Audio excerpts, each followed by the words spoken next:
Welcome all to the SnailTrail4x4 podcast. If you like going off-roading in Toyotas, wrenching on Toyotas, camping in Toyotas, and maybe even poking a little bit of fun at Toyotas, and of course, hearing about how fantastic steering's ours is in Toyotas, then this is the podcast for you. That's right, ladies and germs.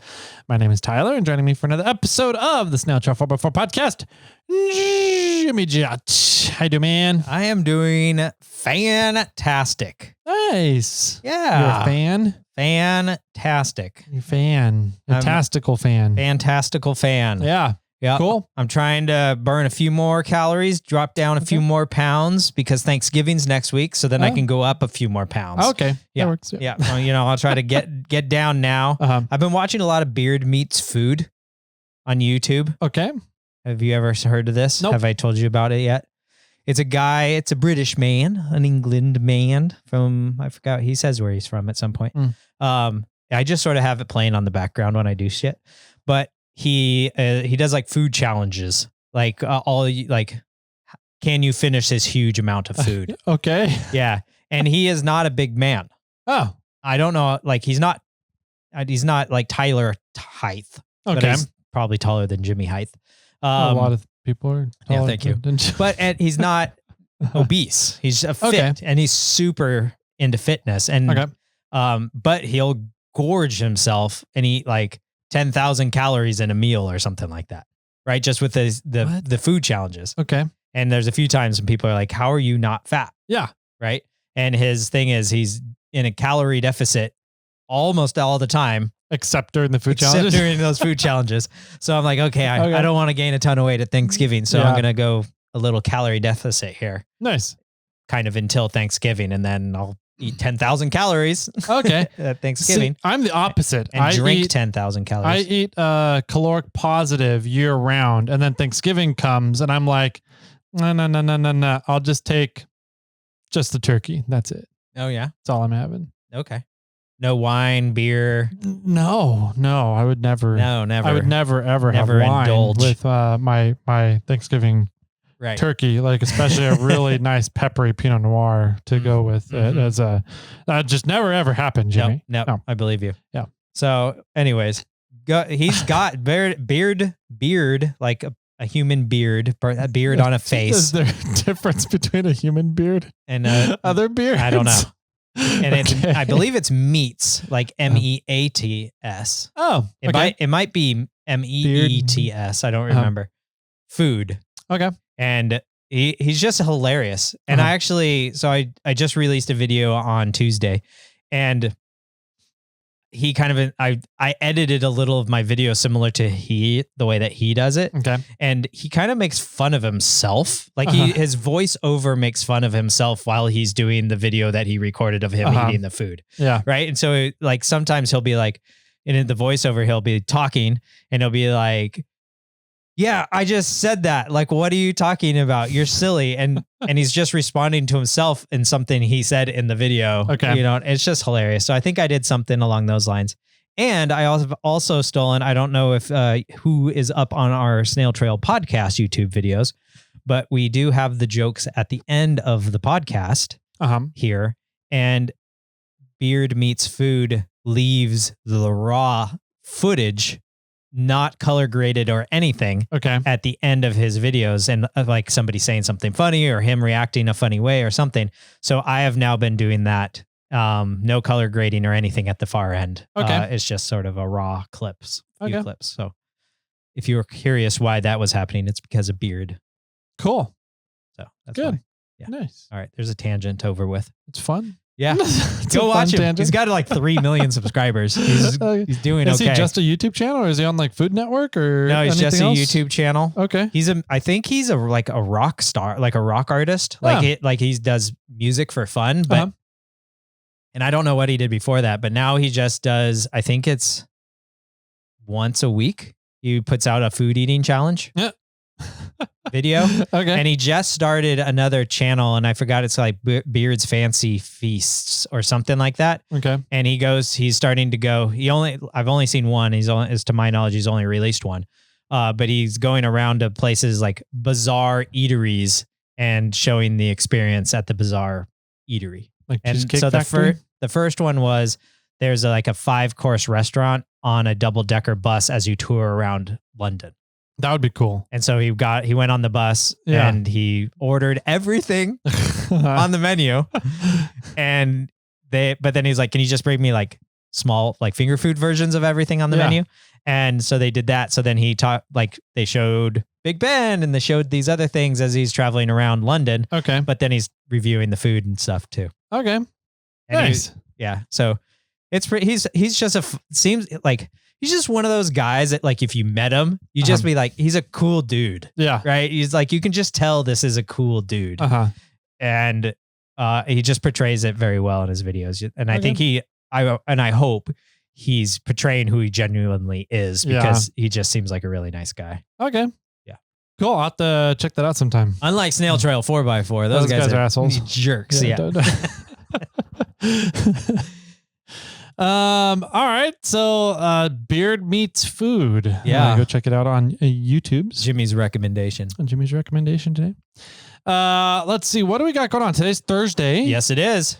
Which means you could talk a little bit about what we've been up to. Yes, it is. A little bit about what's coming up. Yes, it is. And a little bit about some other Beard Meets Food. Sure. Yeah.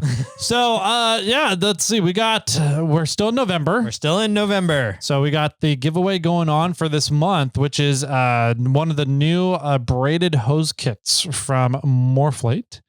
They're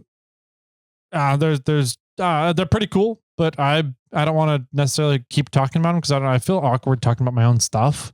I don't know. Okay. You want me to talk about it then? Sure, if you want to, go ahead. I've never been a huge fan of like tooting my own horn about it. I don't like that. I'm not one to go brag about stuff, but. Well, the benefit of the braiding hose is it's way more rigid and robust than the previous versions, right? It's got not necessarily rigid. Okay, not rigid. Bad phrase, bad term to use. It's I don't know, more robust. It's robust is definitely it is. Yeah. So that's like you can drag it across the rocks. You can abuse the hose a little bit more, but it is still going to be flexible, not rigid. Yep. It's it won't have any memory, and it has all the amazing features that the original hose does. Now this one just has a added layer of protection, but it also gives it a better heat resistance, which was the major issue with some of the previous hoses in the past. So now you can use these hoses inside the engine bay. You can use them on your ARB compressors, any compressor you can use these on without fear of it bursting.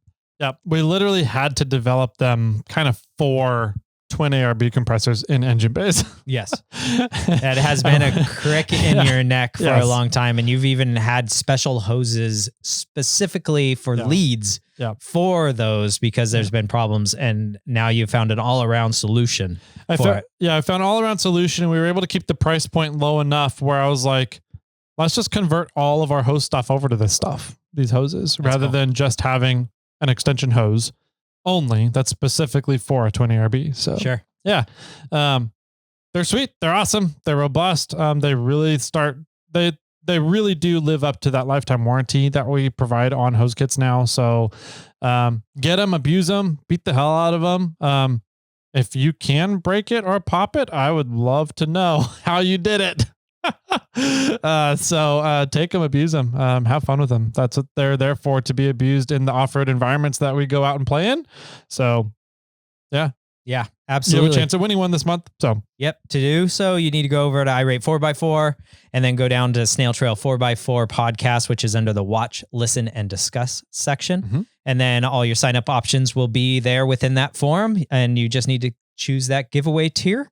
If you're on a PC or Mac, the options will be on the right side. If you're on mobile, they're all the way down at the bottom. Sweet. Let's see. We also have a reviews giveaway going on for an Onyx Elite membership. Once we reach 800 reviews, we will be doing a drawing of all 800 reviews, and we'll find a lucky winner that will get an Onyx Elite membership. We're also going to do that once we get to 850 reviews.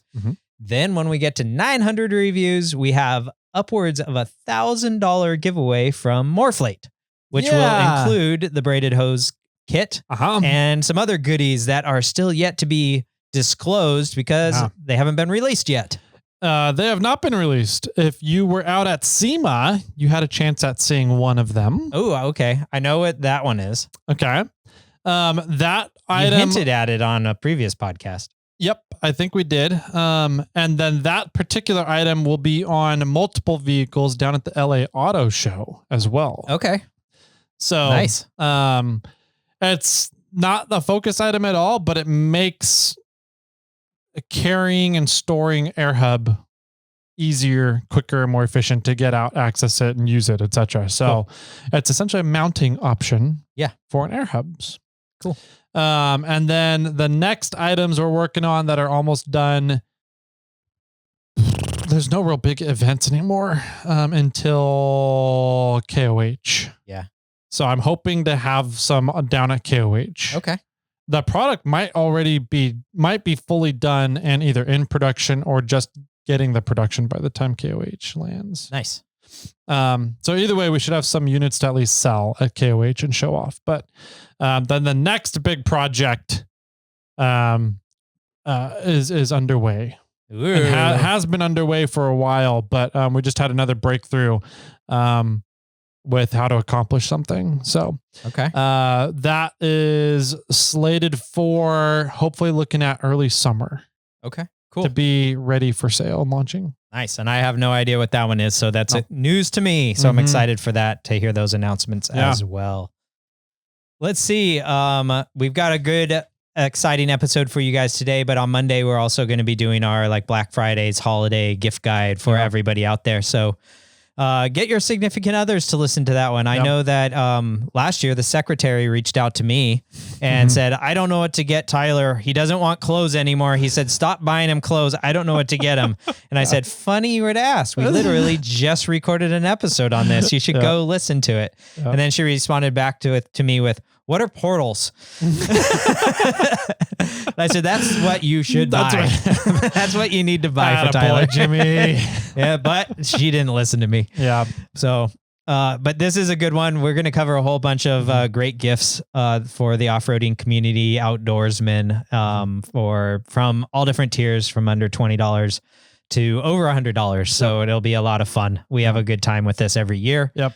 And so get ready for that one on Monday during Black Friday sales and before the Black Friday Cyber Monday crunch. So that it'll be a good time to buy some stuff. Yeah.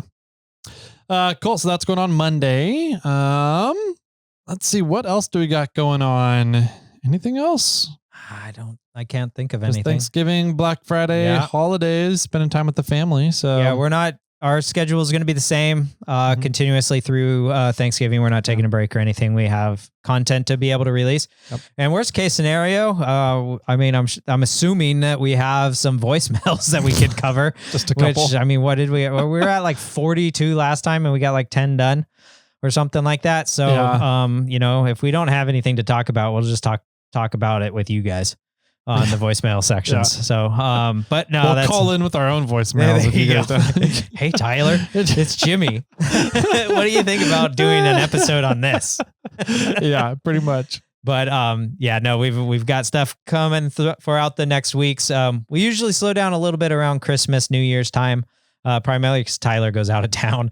But we'll always keep the content coming. We're not slowing down for Thanksgiving time. So yeah. All right, cool. Should we take a quick break then?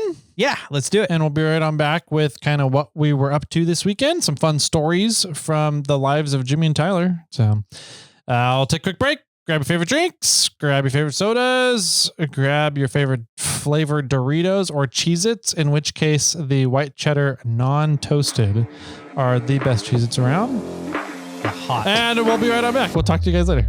Doritos. Hey guys, I love going out wheeling and I love playing in the outdoors, and one of the main tools I rely on for all of the activities is onX Off-Road. onX keeps me in the know, it keeps me on the trails, and it keeps me from getting lost so that I can make it back home to my family and friends. There's tons of tools and data available for outdoor activities on the app that helps you plan your next trip, and it helps keep the adventures rolling. Start your free trial over at onxmaps.com.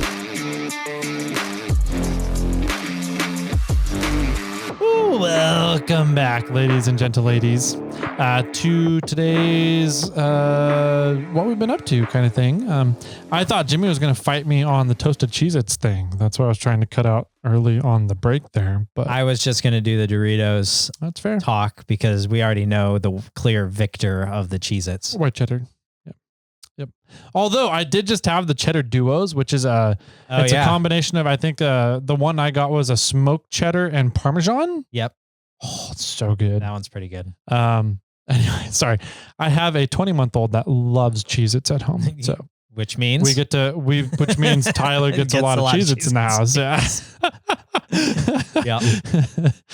All right, let's see, man. What have you been up to? What kind of fun stories do you got? I don't have a lot of actually off-road talk this week. Okay. I had to cancel on Hussman on Thursday, unfortunately. I had a lot of computer work. I had some computer work and graphic design work that I needed to get done for some clients. So that was kind of nice. Get a Christmas cash in my pocket, let's so say. So that was good. And then, just highlights. I ended up working on the garden fence for a little bit. And then I went to the kiddos theater was having a champagne gala. Oh. So we did that. And then it was my sister-in-law's birthday. So we can talk about all those things here in the future. What highlights did you do? Not much. My main highlight was I worked on the steering and suspension on the Mule. Okay. And then our goal was to go out for a picnicky on Sunday, which didn't happen because of the weather and we got snow up in the mountains. And I didn't want to go up into the snow by myself. Understood. Well, I got a chance to drive the Mule. Yeah. Because after last Thursdays when you talked about how the Mule was all weird. Yeah. And you had two vehicles here at the same time. And I had some extra free time and I was and we got done like relatively early for the scheme of how we normally do things. I said, hey, do you want me to drive one of these vehicles back to your house? And then you could drive me back here and drop me off at my truck and then I'll go home. And we ended up doing that. And you said, drive the Mule, check it out, feel how it is. And it's not that bad on the streets. Like just driving around, it feels a little like it's on knife's edge. You just kind of like every once in a while you're like veer and then you try to correct. When you correct it, like overcorrects in a way, it like turns a little too much. It's just like a really fast steering setup. It's twitchy. Yeah. Twitchy steering. That's a good way to put it. But when you get on the freeway and you're going and your RPMs are up and you're like 65, 70, 75 miles an hour, it's almost uncontrollable. Yeah. And you went around. Especially on 80. With the truck tracks on 80, right? So that sucked. Yeah. And at one point when we pulled onto the freeway, you accelerated around a big rig and I'm like, no, I'm going to stay right behind this guy going 55. It's not, it's controllable. I can handle this. Yeah. And I know I only have one exit to go. Yeah. And so I'll wait till that lane opens up and I'll pull in that lane. Yeah. And unfortunately, then the big rig pulled in that damn lane too. I was going to pass the big rig then. Yeah. But it was pretty bad. It's pretty bad. And it wasn't that, my recollection, it wasn't that bad until they futzed with the suspension stuff. Yeah. So what did you find out? Like you said you did a little bit of work on it. Like what'd you end up doing or what'd you find out? So my theory was that it was towed out. Okay. Because typically being towed out, your tow is how straight your tires are to the inline travel of the vehicle, right? Sure. Parallel to each other. That's a good way. Yeah. Tow is parallel to each other. So towed out means what? They are, the back edges of the tires are closer, more narrow in than the front edges of the tires. Yeah, the front edge is out. They're wider in the front than they are in the rear. Right. So what that does is you end up it's like, think about skiing and creating a pizza slice when you're skiing for control and braking, like when you're first learning. Yeah. That's essentially what your front tires are doing. That's a really good analogy, actually. Yeah. So you're just kind of plowing down the road. And what happens is one of your tires wants to go straight. Both of them want to go straight, but one of them is going to win. Okay. Let me pause you for a second. Okay. So you want to be towed in, like the vehicle to go straight and to track down the road. Your tires want to be ever so slightly towed in. Yeah. Like a pizza wedge, like they teach you in skiing. Correct.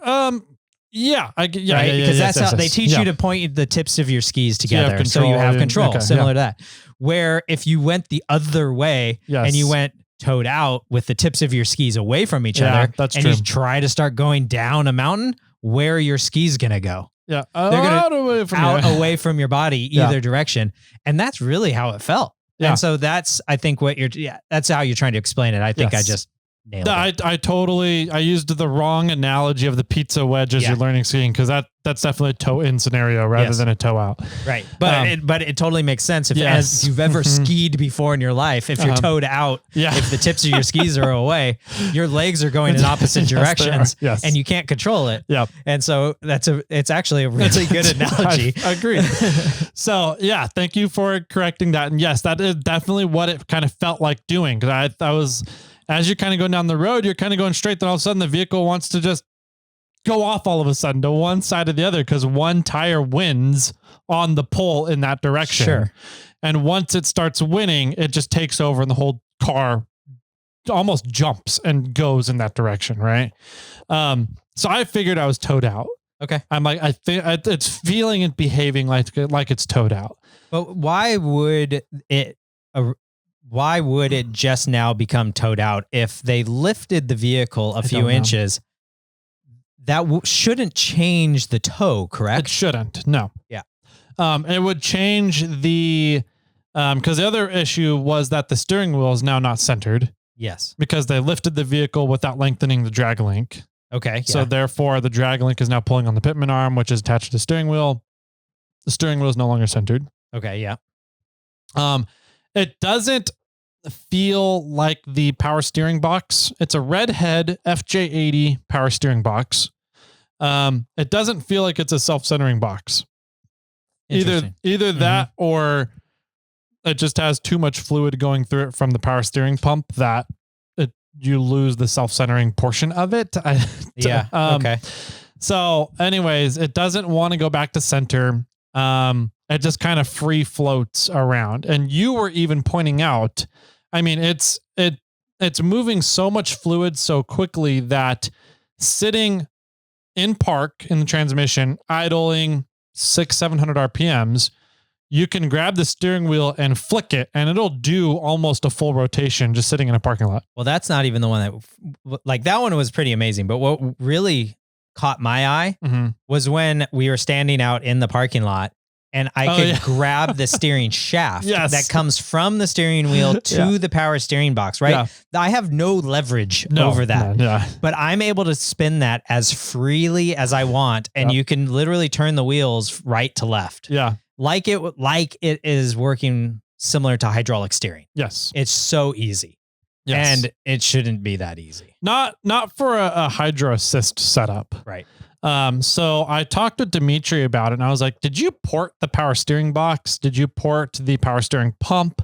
Do you have bigger lines than normal going through? Is it a bored out cylinder on the ram? Like what? And he goes, no, it's all basic PSC, stock PSC stuff. And I'm like, okay, interesting. I don't know. And the other weird thing about it is that if you're at 600 RPMs, you can do exactly that. You can grab the steering shaft and spin it pretty easily and turn the tires of the vehicle. You can sit there, grab the steering wheel and just kind of flick it and it'll turn everything sitting there and park in the parking lot. Yeah. But as soon as you drop below 500 RPMs, you have no steering. Yes. It's very difficult. It like almost freezes up. Like it's just not moving any fluid. So it's either moving a ton of fluid or nothing. There's no in between. Right. And that was one of the things that alarmed me, is because when you're on the freeway, you're like 2000 RPMs. And now there's so much fluid moving that any slight movement of the steering wheel just sends the wheels right or left. Yep. Yeah. So I was thinking maybe I'm towed out. I don't know why being towed out with the suspension the way it is would be that way. The steering has always been sensitive, but it hasn't been jumpy, dodgy. It hasn't wanted to like go fling you out of the lane before. Yeah. So I don't know if there was something that happened when the new tires got put on with the Yokohamas and the wheels. and I don't know, something got hit there. But I did some measurements. Okay. So my goal was I wanted to check the toe. Yes. So that's playing around with the tie rod. I wanted to recenter the steering wheel, which is playing with the drag link. Okay. And I wanted to check my caster. Yes. So being slightly towed in, 1/16 of an inch towed in roughly, will help bigger tires track straight at high speeds. Yes. As well as having a positive 4 to 8 degrees of caster, which means from the point at which your steering arms are essentially tilted upwards. The tip. Yeah. So it's the degree of relation between horizontal to the ground and where your drag link ties into your knuckles. Right. So that it steers almost like at an angle while you're steering, Right. which helps create your Ackerman angle. And your steering, and your scrub radius. Your steering arms are moving positive and up away from the ground a few degrees, upwards of 8 degrees. Which is, I think, is where Brian from 4-Wheel Underground suggests I set my axle out. I wanted 8 degrees. I wanted to set mine 9 to 10 on Kermit. Okay. And Ori ended up setting it at 6. And it drives straight. I love how the steering is set up on Kermit. It's not really sensitive. I don't lose power steering at any low RPMs in the rocks. But I also don't feel like it's too sensitive. It's too sensitive, right? At all. And you have a complete power PSC setup. And I have a power steering pump. I have a Toyota IFS box, but I have the 1.5 inch bore, 9 inch, I believe, ram. Okay. Which I think is the same ram that's on the Mule. So I should have the same pump and the same ram that's on the Mule. The main difference is the power steering box itself. Yeah, but the redhead box is a Toyota box, but it's just an FJ80 box. It is an FJ80 box, but I don't know if there's anything that Redhead does to port the Stour power steering box at all. I haven't looked into what they do with their boxes that makes them so special. Okay.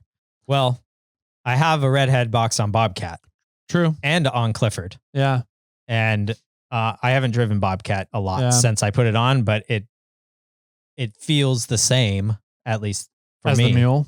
No, as the as what Bobcat box used to be. Yeah. Except it hasn't locked up on me yet. Yeah. So it's a little better than that aspect. Yeah. But I really haven't driven Bobcat enough to see if it solved my lockup problem, but the sensitivity feels the same. Okay. Now Bobcat's a little bit more sensitive, but I also ported the pump. Yeah. So, I'm thinking there shouldn't be that much of a difference to the way Kermit is set up.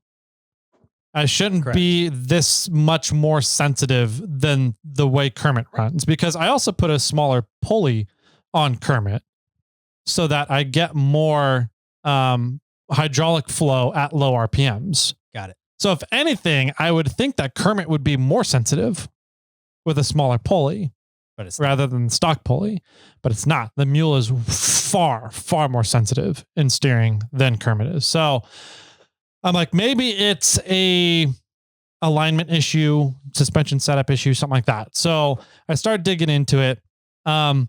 And I started at the toe, the tie rod, right? Yeah. And I took a measurement of it and I was like, what? That can't be right. So I measured it again. That can't be right. I measured it again. That can't be right. I got to check. And what I was doing was I attached ski poles to the side of the wheels. Okay. Using bungees to the wheels. So the ski poles sit along the tires. Yeah. And so that way I can have a ledge to hook the tape measure on front and back of the tires. Okay. To make it easy and have a consistent point to measure off of each time. I usually just hook a lug. Oh, hook a lug in between there? Yeah. That would work. Because measuring to the outside of your tire or measuring to the furthest out, like lug, to me, it's not that big of a difference. It's not. I just didn't want to have to try and remember which lug I'm measuring on each time. You got a kid. You don't have chalk. I know, right? So anyways, I put ski poles on to measure it, and I'm just sitting there. I'm like, that can't be right. Let me try it again. That can't be right. I got to try it again. That can't be right. I don't have these ski poles set up right. Yeah. So I'm looking, and it's like one of the ski poles was kind of on like one of the bumps that stick out on the sidewall. Okay. So I put that on the flat surface the same as the other side was and measured again. I'm like, fuck, is that right? What was it? It was 1.25 inches towed in. Wow. Yeah. Okay. And I was like, but I took the measurement at least 5 or 6 times. And I even like, the secretary was out there with the kid playing around while I'm trying to figure this out. And I just finally, I'm like, I just humor me real quick. Read this number on the tape measure. She read it. And I moved to the back. I was read this number. She read it. And I was like, I'm not crazy, right? That's you read. You read the same numbers I read, right? Yeah. She goes, yeah. And I was like, so if the front is reading 88 inches and the rear is reading 89.25, what does that tell you? She goes, that the front is 1.25 inches narrower than the rear. And I was like, okay, good. I'm just making sure that I'm not like, that should be very simple, straightforward. But I can't imagine that the Mule would have been set up that way. Yeah. And as far as I can tell, it was. Okay. So I'm looking, I'm like, okay, did the tie rod slip? Like, did it unthread? Did something happen? Did something broken? And I'm looking over, everything's connected. Everything is still torqued down. And the tie rod has a bend in it. Okay. That the bend makes it so you can't just rotate the tie rod to correct the toe. Well, yes and no, right? You have to rotate it at 360. No, you can't. You have to take the whole thing off. Because if you rotate it, it'll hit something. It hits the axle. Okay. Yeah. So because of the bend in it, you can't rotate the tie rod to do it. So I'm like, okay, the tie rod didn't rotate and unthread itself. And there was a ram attached to a welded bracket on the tie rod as well. So I'm like, okay. Yeah. So I had texted Dimitri. I was like, bro, are you aware that the Mule is 1.25 inches towed in? And he goes, what happened? And I was like, nothing. I've literally been out here trying to figure this out for about 2.5 hours now. Thinking I'm going crazy. But I'm like, I'm 99% certain at this point that that's what it was set to. And he goes, oh yeah, I don't know. It could have happened. Maybe it just needs an alignment. And I'm like, all right. Well, I'm going to align it. I'll let you know. Yeah.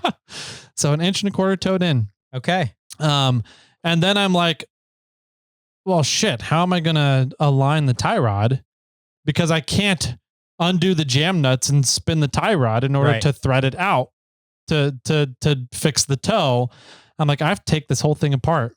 Kind of. Yeah. I mean, you have to take it all apart to some extent. I have to take one whole side apart so that I can then spin the one heim joint, in order to lengthen the tie rod. Right. Yes. And unthread that heim joint far enough so that it lengthens the tie rod. So I'm like, okay, so I'm looking at this, and he has that steering all set up in a couple different sections. So that the tie rod, there's spacers in the steering bolt, so that the tie rod sits at just the right spot, so that at full lock, it's not hitting anything on the axle. Right, and it's double shear too, right?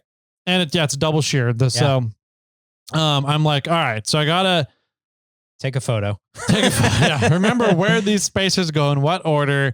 I have to undo the bolt, the giant nut. It was 1 1/8 inch nut on it. And I have to get the bolt out, but I have to hit the bolt out with a punch, because it's just there with the 2 different spacers and the heim and the double shear arms.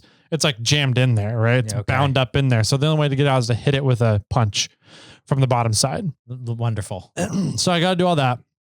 I'm like, all right. So I get that undone. And all that process then takes me about another 45 minutes to figure out how to and what tools to use. I'm running back to the garage, grabbing another tool, come back down. Oh, that's the wrong size socket. Go back to the garage, come back down with 3 sockets this time, all a range of what I think it should be. Okay, this is the right one. Run back up, get the a different wrench to hold the top of the bolt, and then come back and then be like, shit, I need a punch now. So go run back up to the garage. I'm just going to bring 3 different punches down so I know which one. Oh, these are marring up the end of the bolt and the threads on the end. Let's go grab a 3/8 socket extension instead. So anyways, a lot of time running back up and down to the garage, which would be really, really nice to have a gear wrench tool cart. Yes, it would. Just saying. Hint for Christmas. Anybody listening out there that might want to buy me a Christmas present, I might also throw it in the gift episode on Monday that my significant other may be listening to. Anyways, so yeah, running back and forth between the garage, trying to get this bolt out of the double shear arm with the 2 different spacers, with the Heim joint. Finally get it all out. And I'm like, oh yeah, I got to pull the ram off of the bracket on the tie rod now to get it out so that I can spin the Heim because it's in between the double shear arms. Okay, so let's undo that, pull that out,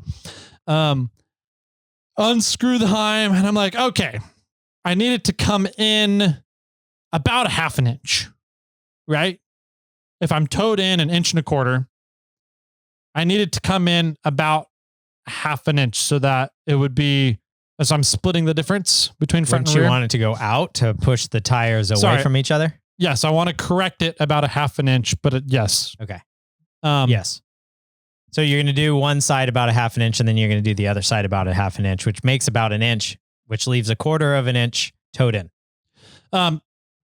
No, my thought was just do one side because. No, yeah, your thinking would be more correct. Okay. So it's not double the length. Yeah, it wouldn't be because I'm not spinning the tie rod. I'm just turning the Heim joint. Correct. Anyway, so I ended up taking it out and then putting it all back together. And taking it out and putting it together, taking it out, putting it together 5 times. Oh, more than that. No, dang it. It's far more than that. Because the first few times I was trying to do it, I was like, okay, I just need to, the tie rod is this length now. I just need to make it this length. So I'd put it on, I'd make it that length, put the bolt back in it, but not all the way down. I wouldn't cinch anything down. Just put the bolt in it with the bottom spacer so that the tie rod could sit level with the Heim, right? Or the level where it should be. And then take a measurement of the front and rear of the tire. Yeah. And I was like, oh, that didn't get it. So hit the bolt back out, undo it some more, put it back in, measurement. Oh, that didn't do it. Take the bolt out, undo it some more, put it back in. Okay, we're about there. Cool. So let's put everything on, tighten it all up, and call it good. Put everything together, tighten it all up. And apparently when you do that, it changes the toe. Once you start cinching everything down, for some reason, the toe would change about 1/2 inch. But I didn't realize just how much it was. I was like, wait a minute, what? I was like, this shouldn't have changed from when I set the toe as to what I set it to. But it was happening. So I don't know if the adjustment in the Heim combined with the spin of the tie rod having to be set up just right with where the ram would hit it at and sit on the ram was throwing off the toe enough, which is only like 1/4 turn of the tie rod. And how the line, I was like, wouldn't think it would, but it was interesting. So anyways, I took apart and put back together, and then I started saying, okay, fine, I'm just going to fully fucking assemble this thing and take a measurement and then fully disassemble it. Yeah. Do a couple spins on the Heim, put it fully back together, cinch it all down. So I probably took apart and put it back together 7, 8, 9 times. I don't know. Something I would have been so frustrated. I was so done with that. It was getting dark by the time. Yeah. I was done with this. I was like, I'm so done with this. I'm done. Yes. So anyways, I got it set to be the closest I could get it was 1/4 in. Okay. So I'm like, it's not the 1/16 that I wanted, but it's way better than 1 1/4 in. Sure. So anyways, I got it back to 1/4 in, and it is driving better. It's not wanting to dive out of the lane anymore. Right. The steering is super twitchy still though.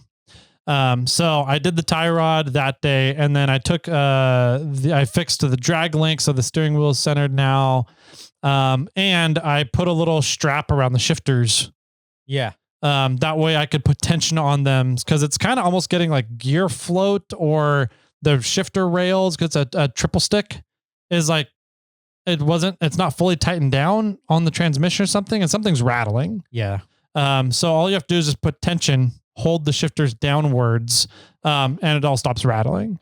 So I took a bolt, and there's a little notch in the transmission tunnel center console thing. So I put just a bolt and a flange nut through the notch, and then have a big old Velcro strap designed for extension cords. Okay. Yeah. And put that around the shifters, pulled it tight, and Velcroed it down to itself. And that seems to be working great. Okay. So I'll do something to clean that up later, once ever I move the switch panel over to the transmission tunnel. But I'm happy to report that's working great. There you go. The steering is no longer diving me out of a lane, but it is still super twitchy. So I've got to call PSC to figure out what do we have that can solve this, because I have 2 problems with the steering that I need to solve. One is no flow under 500 RPMs. So when I'm rock crawling, which is really when I need the hydraulic steering, the hydro ram to work, it is not really working very well. Like when I was trying to crawl a little sluice on the Rubicon trip, the Morphlate Rubicon trip, there was times when I was like, no, I'm not, this ain't turning. Right. The steering is not turning. No input going into this, no output coming out of the steering, I should say. And they're like, okay, well, I guess, work what you can. Yeah. You just got to blip the throttle a little bit to get that RPMs up, and then you can turn. Yeah. So I would have to go to neutral, burp up the throttle to 1,000 RPMs, turn, and then put it back down to drive. Weird. To do it. So in Bobcat, sometimes I'll just rock it. Like I'll accelerate a little bit and then idle back and accelerate a little bit. And I like just back and forth, and I can just keep turning. You can do that in a manual transmission. Yeah. One of the fun things you can't do with an automatic. Yeah. So, anyways, yeah, so I got to talk to PSC and see, if a smaller pulley is going to fix that issue, which it should. Yeah. But a smaller pulley then will give you more fluid movement at faster RPMs. Ding, ding, ding, ding, ding, ding, ding. So would the steering become even more twitchy now? You need a variable speed pulley. I think what I need is a variable valve. Oh, that could They work too. do make variable valves. That's cool. Okay. I didn't know about, I was just making it up. Yeah. So supposedly they make variable valves. I mean, you see them on shocks all the time for variable valving on shocks. So I would imagine you could, if they don't make one for power steering, you could find something that would work for power steering.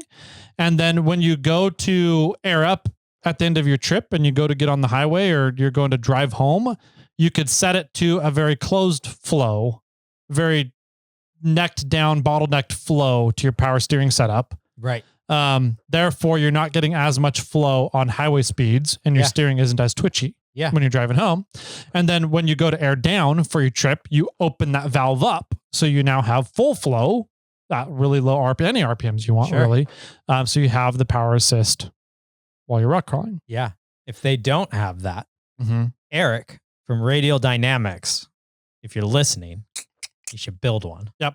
We need you to build one. I have that product idea for you. I won't even charge you royalty. I just want the first prototype. Yeah, or I was just thinking like a pneumatic thing that just sort of had a big orifice and a small orifice, and it just moved. A switch to move direct. Flap over one to the other. Yeah, true. Right? You're like, which one do you want? A dual flow solenoid, I guess. Yeah, that's a good idea. I think Eric could find some good ways to do it. So anyways, that's kind of my thought, is some sort of power steering valving. Okay. And a smaller pulley. But I want to talk with PSC and see what do you guys typically recommend for people with this issue? Yeah. So Right. I wonder if Dima still has the numbers of what products were purchased for the, like, which power steering pump do you have? that's a good Which question. RAM do you have? Which of all these versions? I would hope. I'm pretty sure PSC stamps their pumps Okay. with a model number. I don't know for sure with a part number, model number, but I would imagine they do for their pumps. Maybe. I don't know if they do for their RAMs. Because the other thing is it could be an 1 3/4 bore RAM or a 2-inch bore RAM, which would give a lot more fluid to the RAM for your power steering, your hydro assist. I'm 90% certain that the RAM I have on Kermit is the 1.5-inch bore RAM. So the could be a bigger bore RAM as well, and that could be one of the reasons why more fluid is flowing through the system. Yeah. Anyway, so that's the next step that I get to kind of track down, is talk to PSC and figure out what's going on, see if they have any recommendations and if my thinking for a fix is moving in the right direction. I wonder if they could just do sort of a conical pulley, and like the faster you go, the belt kind of goes higher up on the pulley. Yeah. Right. So that With it's centrifugal bigger. force. Yeah. So it's bigger. And then when you slow down, it kind of, it shrinks down to the smaller part of the pulley. That'd be interesting. It would have to be on some sort of spring though, too. Yeah. Because when it goes to the small clutch springs, when it goes to the small section, it's going to have extra, it'll have RPMs. extra belt. Oh yeah. Because it'll be smaller than when it goes to the bigger section. So I don't know. There's my next idea. There you go. Yeah. So that was the first kind of update Okay. from the Mule. I have an update on Kermit. Oh. Okay. So What? the Willwood electric parking brakes Yeah. are not working. Correct. Because it got struck by lightning. I don't know. I can't think of any other reason. I've welded a lot on Kermit. I've never had the welding Be an issue. Yeah. So I can't imagine that welding the axles with the ground right next to the welding area fried the circuit board. Not the circuit board, the circuit board. Yeah. But the whole, But you also had other electrical problems. I had, in the past. No, it wasn't like a door actuator gone out, or there was another electrical thing that happened at the same time. That was way before. Oh. Yeah. And I'm pretty sure the power draw issue was due to the short in the alternator. That's what it was. Yeah. Okay. And that was a few months ago. Right. Okay. So mind. this was a new electrical issue that surfaced fairly recently. Yeah. So we did have that electrical lightning storm come through. I wasn't in town for it. I was out camping.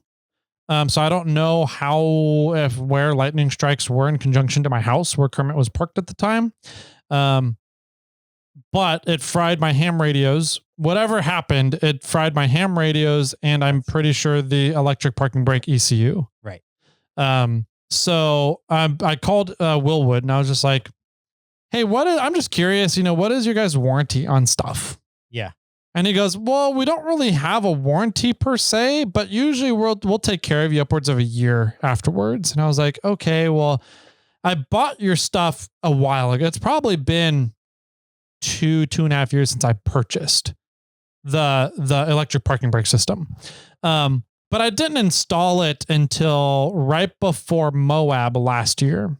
Okay. That was the first trip I had an electric parking brake on, was at Cruise Moab. Yeah. So I was like, so I know it's been about 1.5 years since I installed the electric parking brakes. And they went out on me in September of this year. So I was like, I don't know if the ECM is having issues. I'm pretty sure it's the ECM because I can apply power to the caliper motors and get them to actuate. I can get them to engage and disengage by applying power and reversing the polarity, etc. So I don't think it's the motors, an issue with the motors. Yeah. But it is only actuating one motor, but it's not disengaging either of them.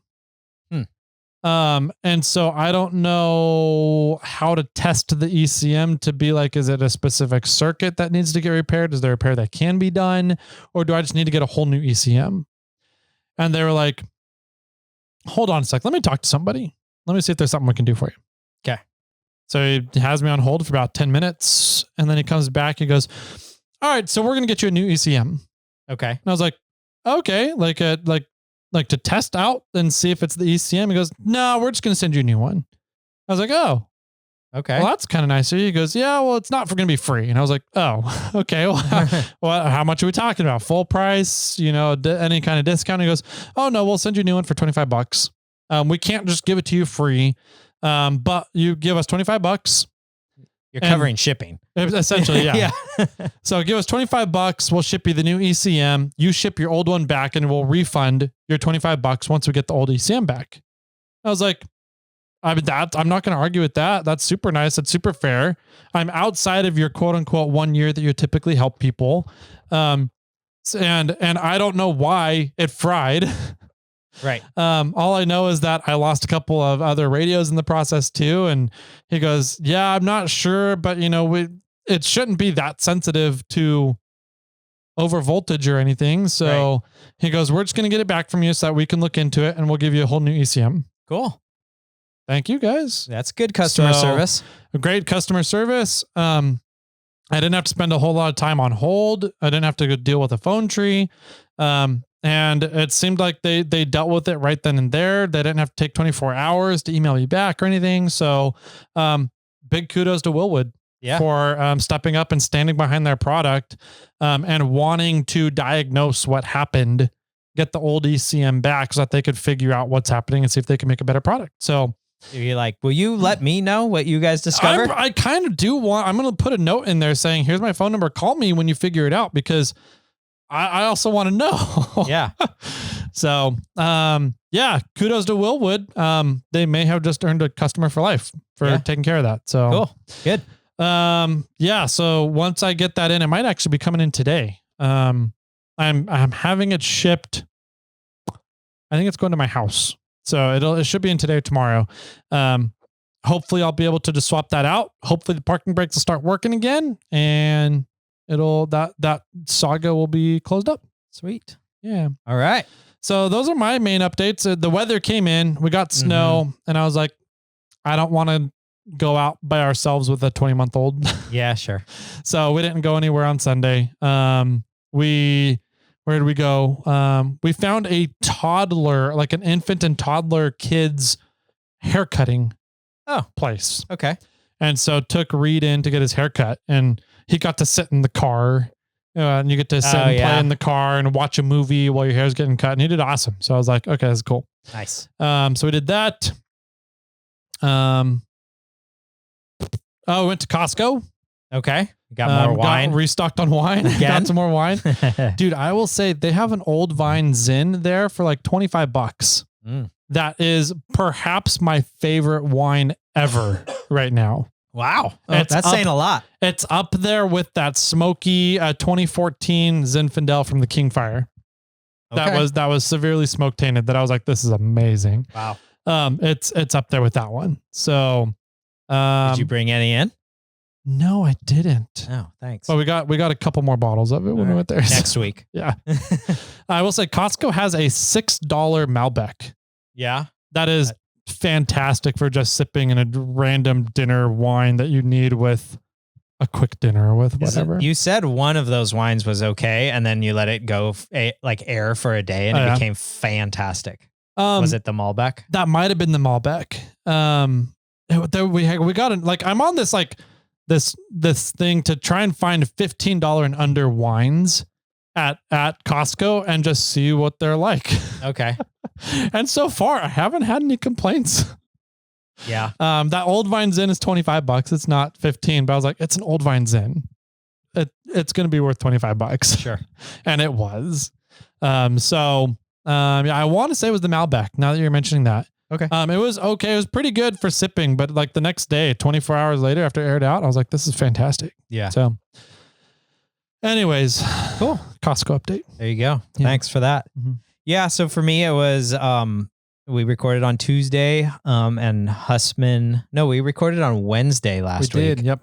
And Hussman came over on Tuesday because we weren't recording, and we spent all day building the trailing arm. Yep. And because I spent more time, because I lost my Wednesday and I used my Tuesday as working on Samantha, I had to do other work on my Thursday to make up for that rotation of what we did. So we weren't able to meet on Thursday last week. We're planning on meeting Thursday this week to do some more work. But that really kind of led us into the weekend. What did we do on Friday? We didn't have the mini assistant this weekend. I think we just laid low on Friday. I don't think we did much of anything. I can't remember. But Saturday came about. The assistant went to church. I worked on the garden fence. I started doing some work, and I was quickly realized that like I just can't do this by myself. That's just there's too like leveling a board or trying to level a board and screw it in from the underside, while laying on the ground. It wasn't possible. And then I had like sections of fence already assembled that are too oddly, like they're heavy, but they're also oddly shaped and big to kind of move by myself. So I rung my father up and I was like, "What are you up to?" And he was like, "Not a lot." I'm like, "Can you come over and give me a hand with the fence?" And that turned into like a 4-hour-ish project or something like that. He wasn't ready for it to be that long, but got a good chunk of the fence done. I would say I'm just under halfway. Okay. I'm over halfway on assembling the overall fence, but then there's going to be some like I have to make a door and the front entrance section and just do more fabrication work. So it's time wise, I'm not quite halfway, but I think I'm kind of halfway on assembly. Okay. One of the things that I don't know, I took a shortcut and it kind of bit me in the ass where I already dug the holes for where all the posts were going to go. And I measured, but I didn't like measure the diagonals. Okay. Right. And so my line is off. And so I started working my way backwards and, or towards the back of the fence on one of the sides. And my second hole, I had to elongate. And then the third hole, I pretty much had to dig a whole new hole. Okay. And the fourth hole is going to be like a foot, further in than where I currently have it. Okay. And all I was doing was just kind of walking around like, oh, all these are going to be roughly 8 feet apart from each other. So that's all I need. Okay. And so now I'm digging more holes, but thankfully we just had some rainstorms. Oh, so the ground's nice and soft. So it's super easy compared to what I was doing, which is like a jackhammer in the middle of summer trying to dig these damn holes. So it's not that bad, but it's just, I'm doing a step that I've kind of already done, and it's sort of, it's sort of a pain in the butt now to do a few things twice. Where I should have just measured the diagonals and or the horizontal and the length at the same time, just to square everything out. Where I didn't do that, so that's sort of a bummer. And then, but otherwise, everything's going to get together rather easy, nice for the most part. So I'm excited for that. I'm also going to have this Saturday, I think, free. And the assistant's like, "What do you want to do?" And I'm like, "Wait, we're home for a weekend. I have housework I need to do." Yeah. What do you mean? What do I want to do? Yeah. And she's like, "Oh, okay." Kind of bummed. But I'm like, what do you want me to do? Yeah. Like, do you want me to go out and never finish this fence? Because you said you want it. Like, she told me, she's like, "You think this fence would get done before our next Easter party?" Because we tore it down just before the first Easter party because it or the last Easter party because it looked janky. Yeah. And she didn't like the look of it. So I'm like, "You just want to yank this thing out of here?" And she's like, "Sure." So then we started this process, but now, it's like, she wants me to work on it during the work week. I don't know. So we're having a disagreement on time management where, and I fully understand, is like, she wants to go out and do fun things. I do too. Yep. But she also wants me to get shit done around the house. I can't go do fun things. Yep. And I kind of am like, "You want this damn thing done? Why aren't you helping me with it?" Like, I I might just tell her that. I don't know. I might be like, my dad's not going to be available this upcoming Saturday. Mhm. Maybe you shouldn't go to church again, and maybe you should help me in the yard. Mhm. So we'll see. Hmm. But so that took me a lot of Saturday. Okay. And it took a long time to get a few things done, but what we did was correct now. Yeah. Right. And so it's everything's lining up to be for the rest of it to become easier. Nice. Which now that we're squaring things out, Yeah. it might be a parallelogram, but it'll at least be semi-parallel to the sides. Okay. But yeah, so that was fun. So then Saturday night, I cleaned myself up and we went out to the Champagne Gala at the Roseville Theater Arts Academy.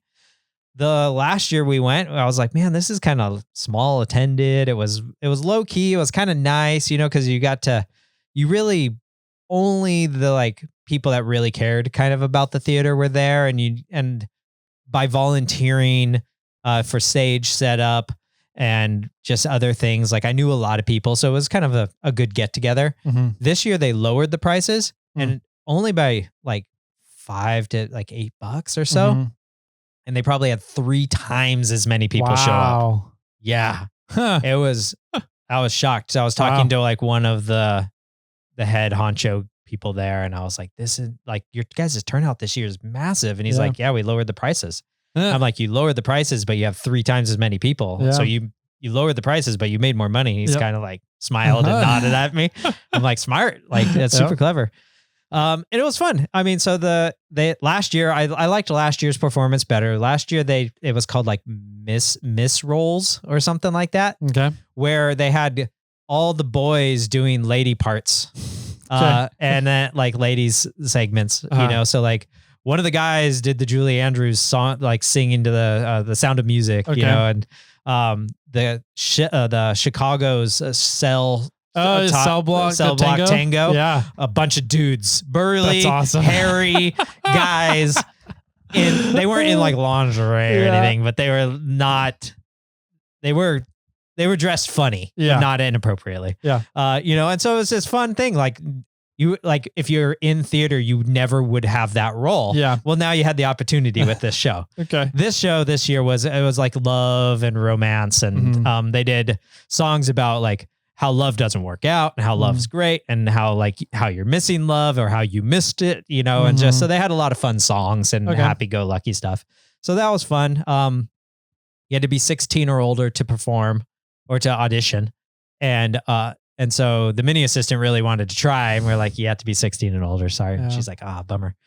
But there was a lot of like teenagers and adult performers. So it was good. There was a lot of great performances. Before the show, they had like finger food desserts, and the bar was open, and it was a champagne gala. So as soon as you walked in, they gave you champagne or sparkling cider. And they had a raffle and some like photo booth and some band playing, and I don't know. It's just fun. It's a good time.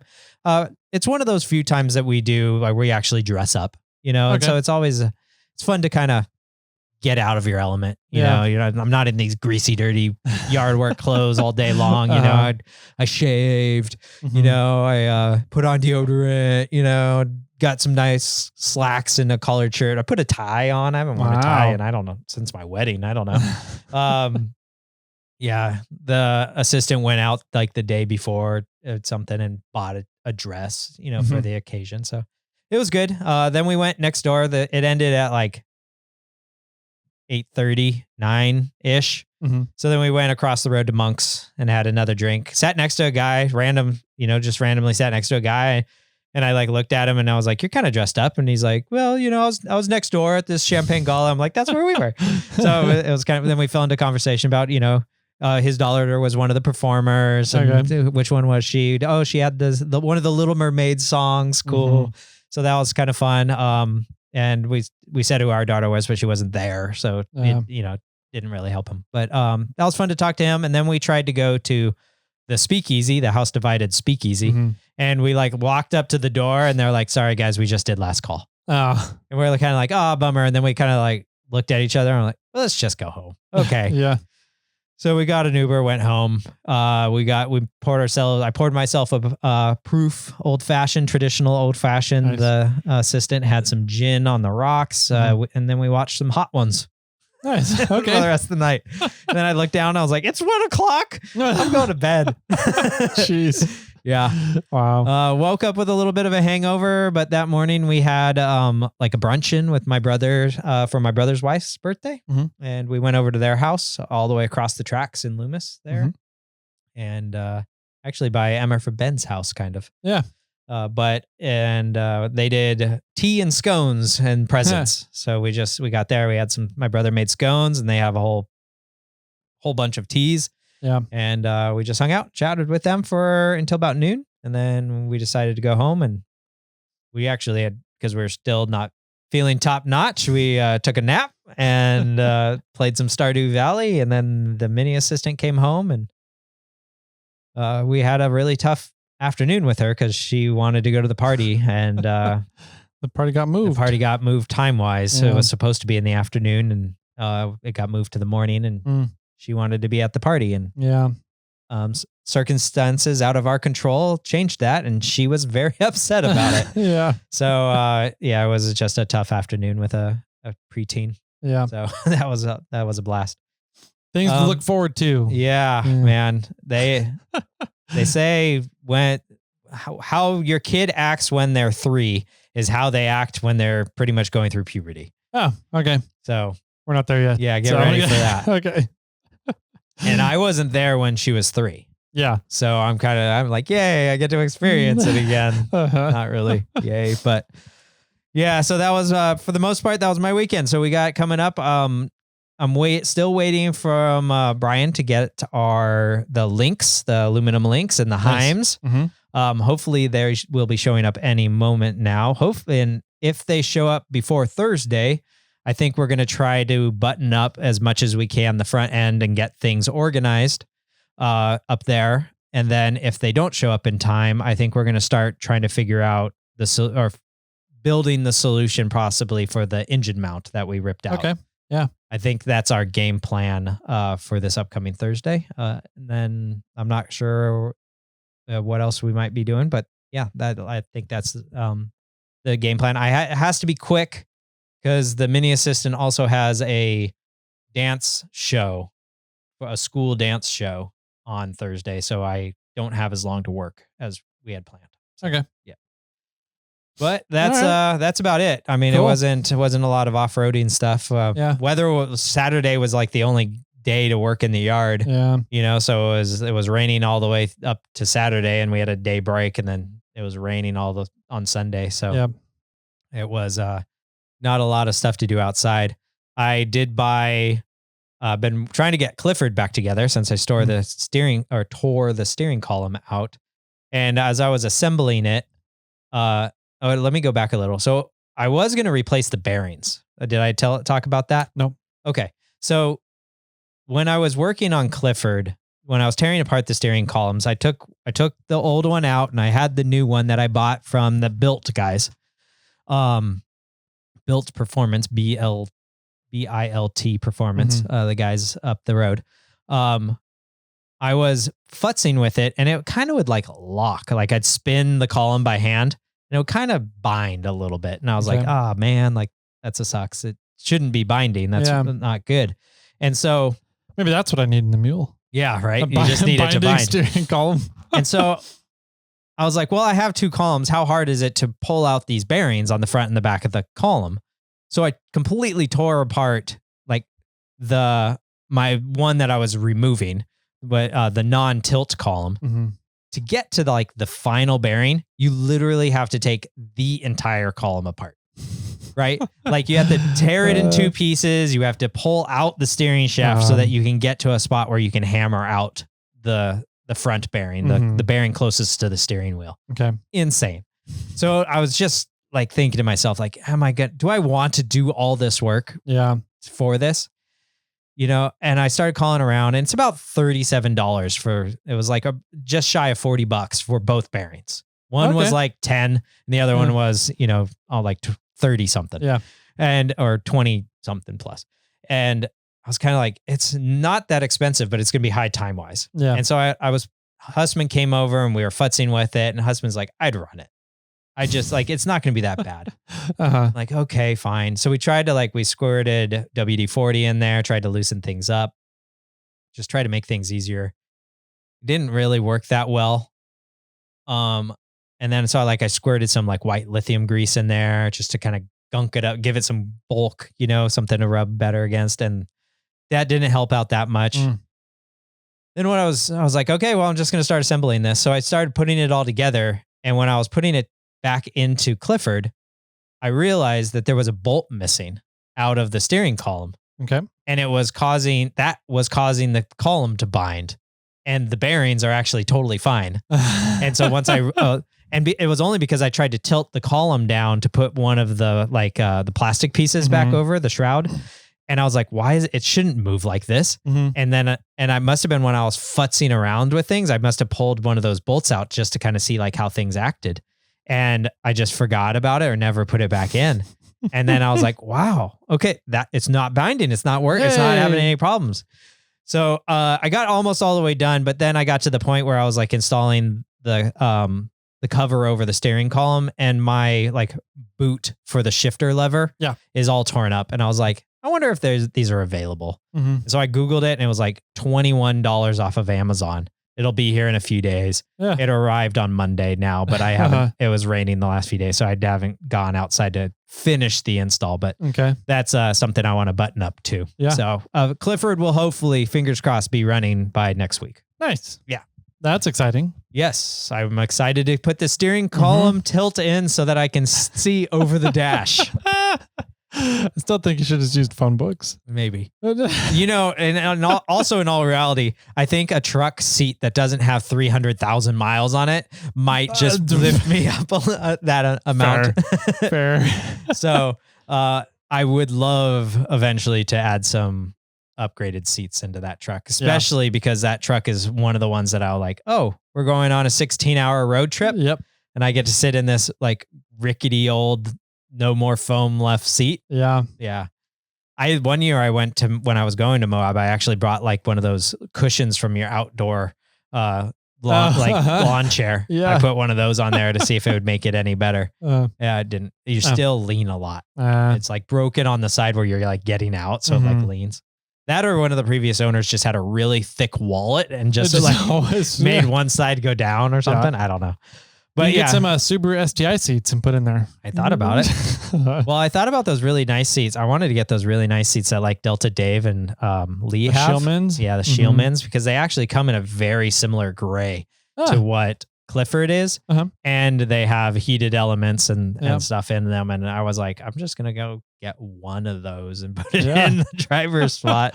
Yeah. And if anybody rides with me, sorry, you get a seat, a passenger seat that's old, but is not as worn as my driver's seat is. Yep. And I could probably ask him to add a wee bit more foam so I can sit a little higher. There you go.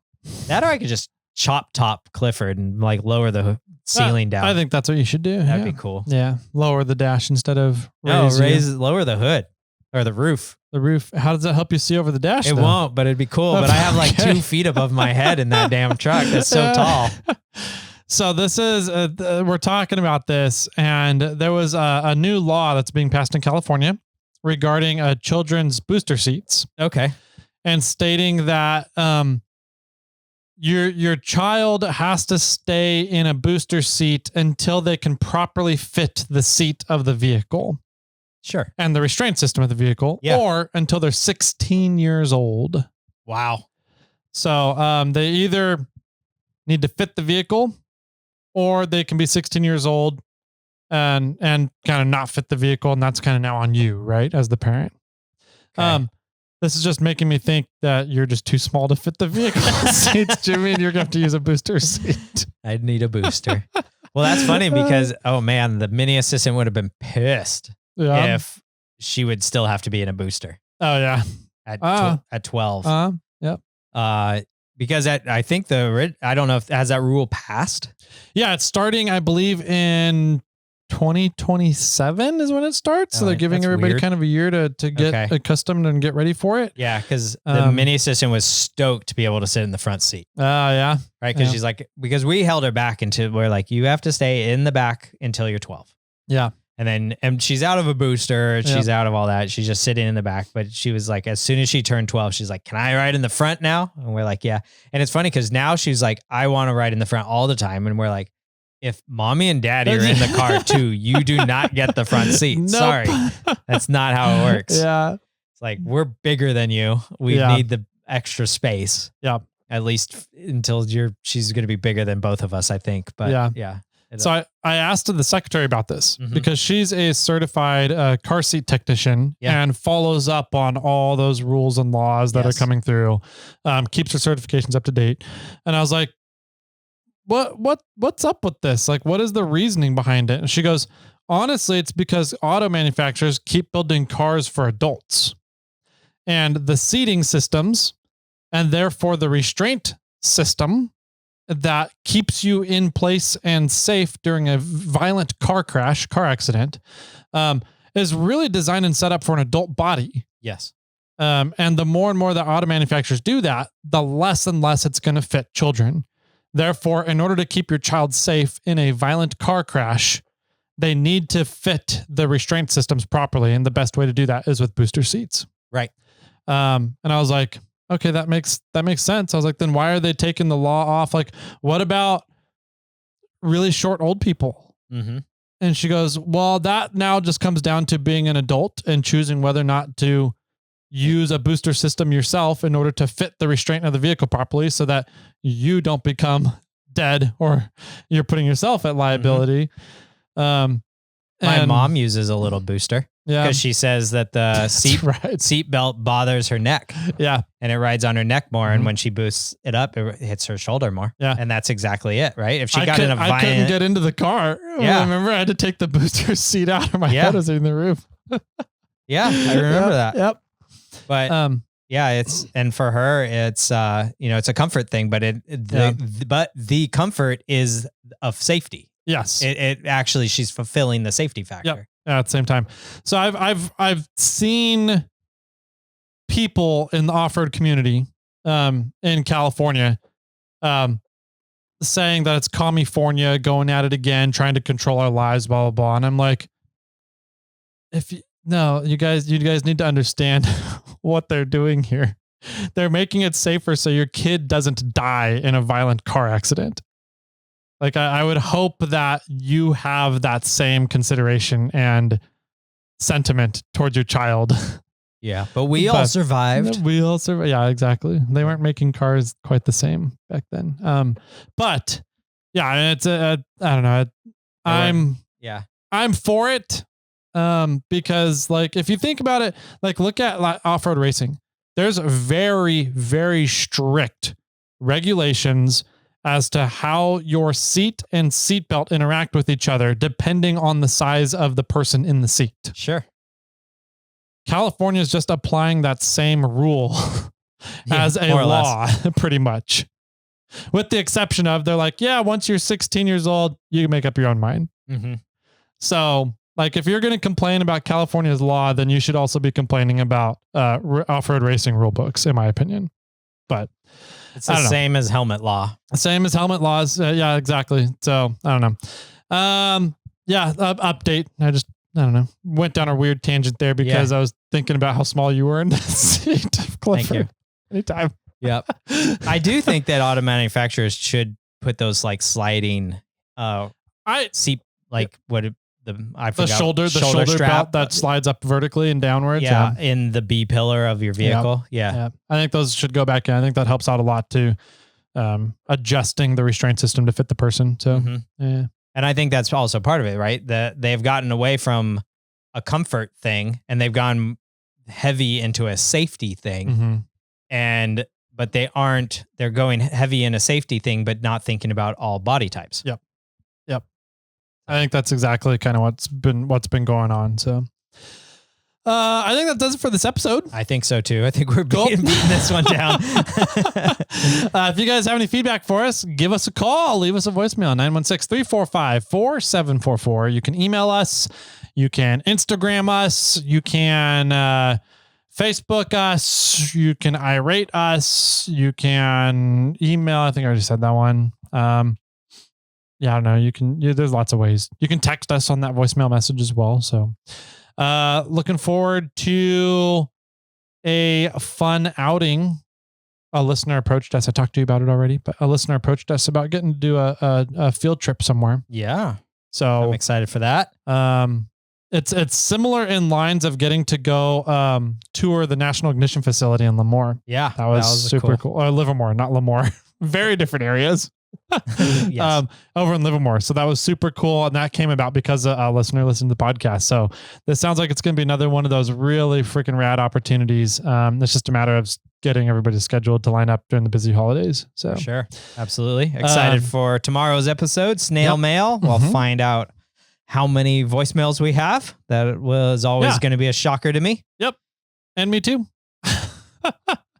You guys keep impressing us with how much you're calling in. So keep doing it. And we love that. We love that segment. We love that you guys like the segment. So keep calling in and we'll keep running the segment. So that does it.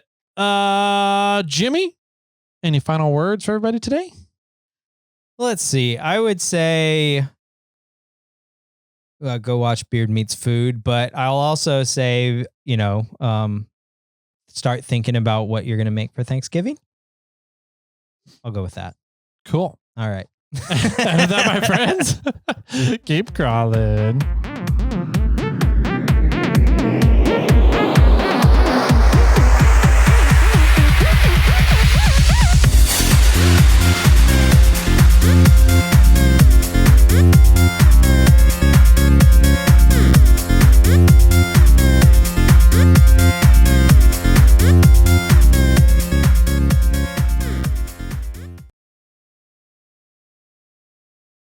I got one for you. Like a margarita? Or I wish. A nacho? We just got Mexican food, so we should have got margaritas. Okay, what do you got?